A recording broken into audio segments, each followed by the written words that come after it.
আসসালামু আলাইকুম এভরিওয়ান, আমি আপনাদের আশা। আজকে ভয়েস শোনো যেমন মনে হচ্ছে আমার মন মেজাজ খারাপ, কিন্তু সত্যি আজকে আমার সকাল থেকে মন মেজাজ অনেক খারাপ।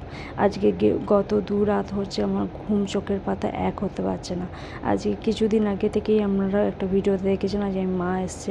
হ্যাঁ, আজকে 4 দিন হলো মা আমার কাছে ছিল, কিন্তু আজকে মা বাড়ি চলে যাবে।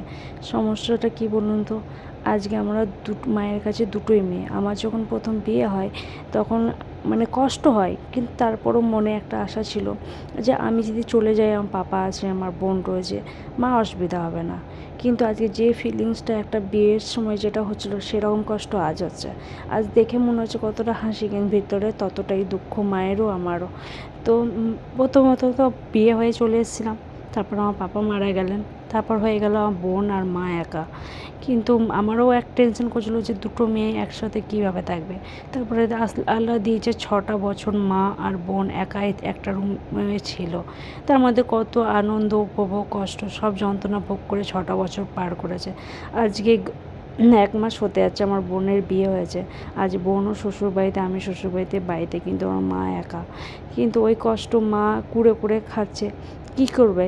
একটা আজকে ভাবছি, আজকে যদি আমার ভাই থাকতো হতো না, কারণ মা যদি না দেখতো, মাকে না দেখতো, আমাকে না দেখতো, ঠিক আছে, কিন্তু এক ঘরে তো মাকে থাকতো, মায়ের কাছে তো থাকতো।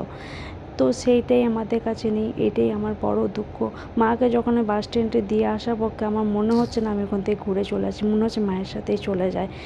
আজকে ভয়েসও আমার দিতে কষ্ট হচ্ছে, কিন্তু হ্যাঁ, আমার খুব কষ্ট হচ্ছিলো মাকে যখন বাস স্ট্যান্ডে আমি দিয়ে ঘুরে আসছি।